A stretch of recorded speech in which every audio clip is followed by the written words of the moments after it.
me saying Anthony Richardson was named the starter, he should be ranked somewhere between QB6 and QB10 now because he's a running quarterback. Right. Means I'm overlooking everything that he did at Florida, and I think he's going to be a great passer, which is not the truth at all. But I do think that this is like the thing I've seen or thought since he was drafted by the Colts is what a perfect situation. Yes. You've got a coach in Shane Steichen that just had this. I mean, obviously Jalen Hurts, much more accomplished as a passer in college, didn't have quite as far to go in that regard, but he just designed an offense that they ran the ball 10 times per game with their quarterback. Then he chooses this quarterback 4th overall. I see no reason that Anthony Richardson isn't going to be amongst the league leaders this year in rushing yards for quarterbacks. And I'm having a hard time keeping him out of my top 6 or 7 for the dynasty rankings. Yes to all those things. And I think the important thing to point out is he landed in the right spot. And I remember the night of the draft, Heath, whenever Indianapolis took him, I was celebrating for football fans everywhere because he landed with a coach that is going to embrace what he has instead of trying to square peg round hole him. And like you said, we saw him develop an offense around Jalen Hurts. Also, remember, Shane Steichen was part of the tremendous rookie year that Justin Herbert had. So you have a coach that is going to meet the player where he's at. Excuse me, meet the player where he's at and design an offense to accentuate the strengths he has now and play away from his weaknesses as he develops. That offense can change. Now, from a strict VBD standpoint, what's up, Joe Bryant, the inventor of that term VBD? And what VBD stands for, if you're not familiar with it, is just, it's not how many points a player scores, it's how many points he produces over the replacement level player at his position. And a quarterback in a typical league, the quarterback 12, right? So we can look at Justin Fields as an example. Justin Fields was an atrocious passer last year. It was an atrocious pass offense. It wasn't all on him. It was terrible. There was the first 4 weeks that were kind of a throwaway, as it was a rocky start. Once they hit cruising altitude around week 5, Justin Fields' value in most scoring systems was the same as Joe Burrow's value over the course of the entire season, about 26 points per game, give or take your scoring system. Now, that, I think, is a reasonable expectation for Anthony Richardson this year. But Anthony Richardson could be better than that. Anthony Richardson arguably has better weapons around him. Anthony Richardson is arguably a runner that you'd be more willing to use because of how large he is, because you're not worried about his durability, because he's defensive end sized, he's tight end sized. So I think that we should not, and look, even if Anthony Richardson averages 26 points per game, there may be some games where a good defense has the drop on him and he is really thwarted and it's a low light for him. But likewise, there'll be a game that he wins your week, that if you had him as your quarterback, he was going to score. He's going to have 3 long runs. He's going to rack up 150 rushing yards and 2 touchdowns. And it doesn't even matter what he does as a passer in that game. He probably won your week for you. So I agree with you. Quarterback 6 to 12 is where he belongs. I have him as 10. I have him as quarterback 10 right now, but I think from a pure VBD standpoint, he offers more than Trevor Lawrence. He offers more than Justin Herbert. Now, Herbert is an interesting case because what's Kellen Morgan unlock? Right. Lawrence, we know, is going to have with Calvin Ridley. Well, what in second year in Doug Peterson's system, Press Taylor, what's that going to involve? Just Deshaun Watson. So I could easily see moving Richardson. That's the question, right? Does Richardson belong before or after that tier? But I'll say this is my controversial position where I'll fight with people. Come on, bring it on. I'll fight you. I don't care if you take Josh Allen. Anthony Richardson at ADP is a good pick. He's QB 15 or 16. Yeah, it's ridiculous. No, so now I want to kind of that profile of a quarterback. I think you mentioned Josh Allen, and I think it's interesting because Lamar Jackson as well.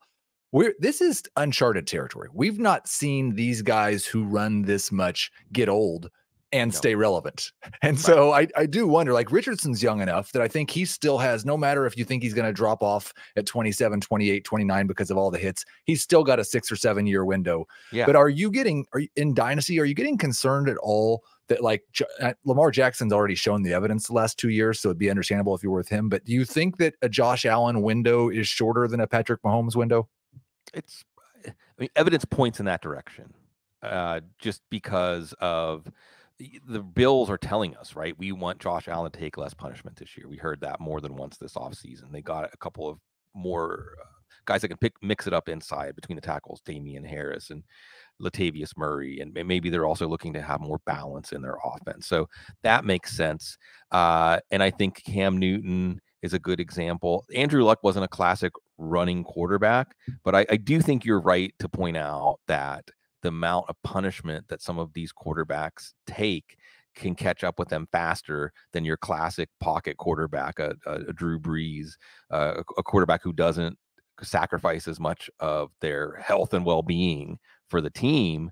But I think that, unfortunately, this is just one of those scenarios where it's kind of like the running back market, the exploitative running back market, where it's tough, but when we get into fantasy football, we kind of have to dehumanize it and really look at just the numbers. And in this case, like you said, in Richardson's case, because it's the beginning of his career arc, I think that, well, I'll put it back to specific advice for dynasty fantasy owners, right? Again, there's a league where I have Lamar Jackson. I had the 4th overall pick in my rookie draft. I took Anthony Richardson.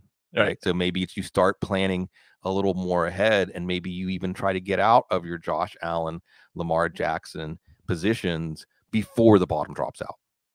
I think that's good. We had the two signings yesterday, and we'll kind of group these together a little bit. Dalvin Cook signs with the Jets, and maybe you see these completely different. So tell me if you do. Ezekiel Elliott signs with the Patriots. Obviously, I think for Breece Hall, it's more concerning because there's a lot more guaranteed money on the Cook contract, and Hall is coming off of the ACL. I thought maybe people should have been more concerned about this year than they were already.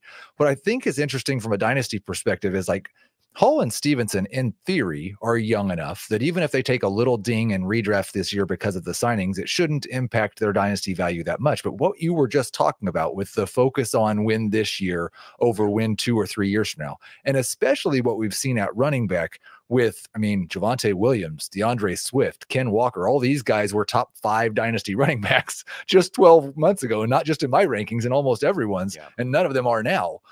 How much do these signings impact your opinion of the dynasty value of Hall and Stevenson? And then the second question would be like for Cook or Elliott, if you're a win now team, are they somebody you'd be interested in acquiring, or is it strictly just a sell because they signed with somebody they're too old?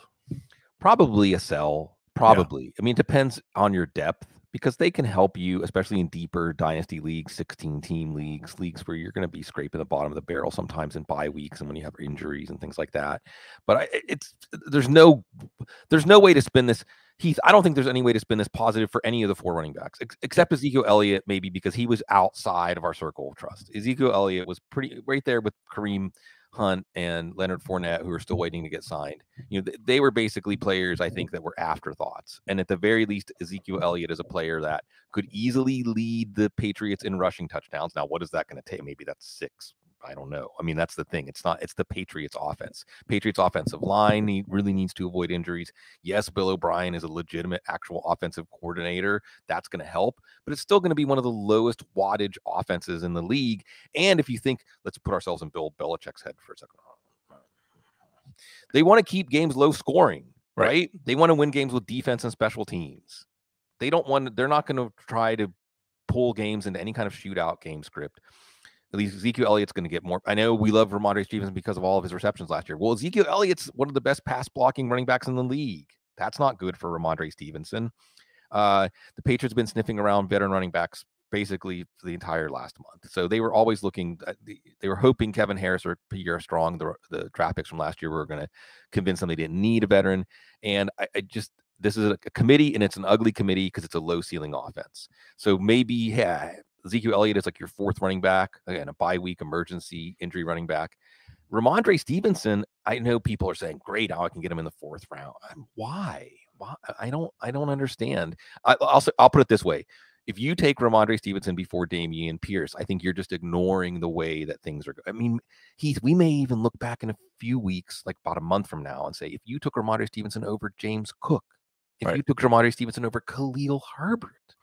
And the thing is, all these guys, except for I think Herbert, younger than Stevenson as well. So from I know a lot of people had Stevenson as a top 12 dynasty running back, and you can't feel very good about. I mean, it's hard to ever feel good about a Bill Belichick running back. It's a Right. top 12 running back because of how things Right. change. Now, we do have a more important question in the chat from Lester Yeah.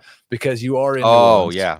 And What's up, Sean Lester? Payton has come out against bucket hats, and you are wearing a bucket hat. So we do need to know your thoughts on Sean Payton hating bucket hats.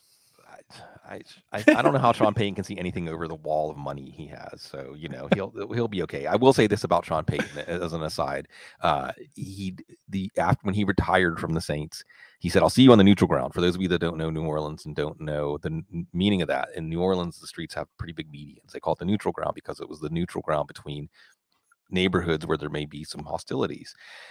And he said, "I'll see you on the neutral ground," i.e. that's what place you watch Mardi Gras parades from. And sure enough, if you went down to Napoleon, I don't remember exactly, like Napoleon around Napoleon and Coliseum, he was there just hanging out, having beers, watching the parades.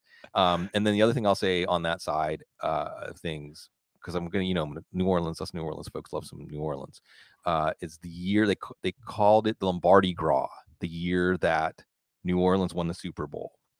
And during Mardi Gras that year, the Saints were on a foot with the Lombardi Trophy, and they actually passed it down. Like if you were in the crowd, you might have gotten a chance to touch the Lombardi Trophy. So in other words, Sean Payton is always forgiven, even if he hates my bucket hat, because of they won the Super Bowl. It's all forgiven. That does cure just about everything. A similar situation to the running back news at tight end. It's not a new signing, but Zach Ertz apparently recovered from the ACL, expected to be ready for week 1. This is another guy who everybody's just tried to pretend like doesn't exist, right? Because we're all so excited for the Trey McBride breakout. And I do still have hope for McBride. I think he's a high-end number 2 dynasty tight end right now with the potential to maybe jump into that top 8 discussion really pretty soon. But Ertz is going to stand in the way this year as long as he's on the Arizona Cardinals, right? Yeah, and I didn't really get to Cook and Hall, and really quick, and I think because it applies to what I'm about to say about the Cardinals, it's just a mess. The Jets' backfield is a mess. And remember, the Jets, like the Patriots, have some offensive line issues.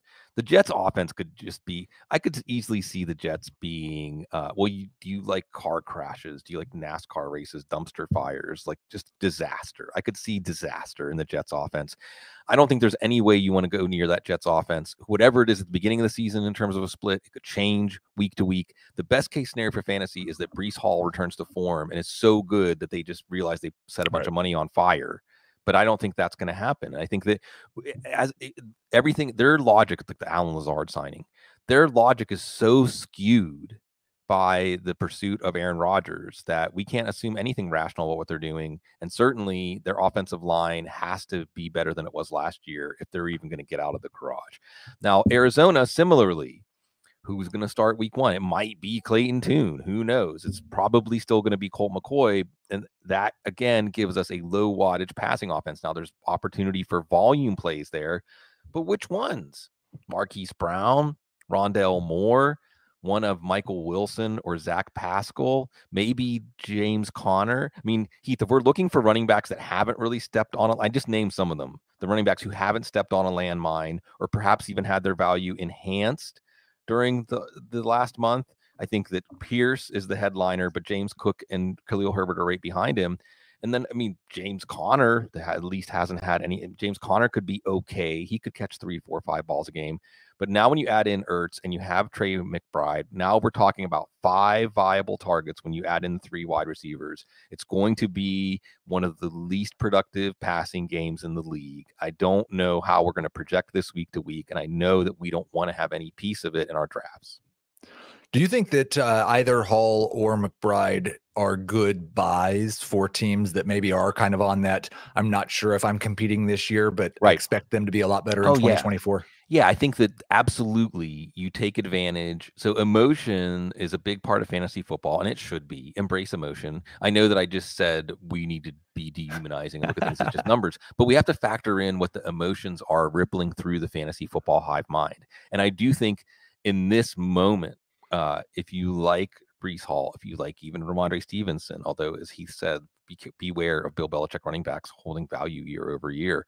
If you like a Trey McBride, In general, when a young player on the upslope side of their career arc gets hurt, especially if they get hurt in a season-ending kind of way, that's the time to swoop in and buy. When the blood is in the streets, when the team that they're on, that fantasy player, is in distress, that's when you want to swoop in. So I think that's a good point, that you want to go counter to the prevalent emotion in the room. That's when you can often get the best values. So we got J.K. Dobbins back off the pup. Hopefully he's going to give us some hope this year for Breece Hall in 2024. Dobbins looked good at the end of last year. I would expect a pretty strong showing from him this year. He's still young enough that he could be a 3 to 4 year window back. And I still think as a rusher, now it'll be interesting to see if Todd Monken gets him more involved in the passing game, because that's been what's missing in PPR leagues. But as a rusher, I think he's just about as good as anyone. And I wouldn't be surprised if he has a 3 to 4 year run like Nick Chubb has had the last 3 to 4 years. He has it in him. He definitely has it in him. And I do think that the level of talent he has makes him worth dipping your toe in the water in the 6th, 7th round. Now, again, in no scenario would I take him over Dameon Pierce. And I'm not sure, as we sit here right now, Heath, that I would take him over James Cook, just because you don't have as many questions. And the problem with J.K. Dobbins right now is how much of him being on the PUP list was a legitimate health-based reason, which is a problem, or how much of it wasn't a legitimate health-based reason, which is also a problem. And I think the exploitative running back market is going to introduce something that may skew our evaluation or our analysis, because let's put Saquon Barkley aside. I think Saquon Barkley is just a warrior, and he's not do anything but stand by his teammates. Okay. Now, J.K. Dobbins, Josh Jacobs, Jonathan Taylor, do we have a new angle where running backs that know they're not going to play for a team next year aren't going to give a lot to that team? Right. Why am I going to sacrifice my blood, sweat, and tears for you when you aren't willing to commit to me? So I think there's and Heath, this is a massive range of outcomes, right?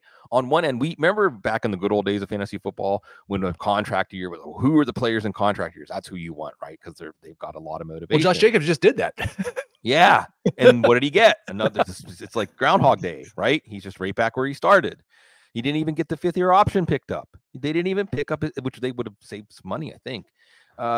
So on one hand, you have Jacobs, and at least when he does show up, Taylor paying for a little bit more money than Dobbins. Dobbins is on like a $1.4 million contract right now. If Dobbins suffers a catastrophic injury, that's his earning potential for the rest of his career gone. So I don't know how to, I really am shrugging my shoulders because I don't know. I could see human psychology is so unpredictable.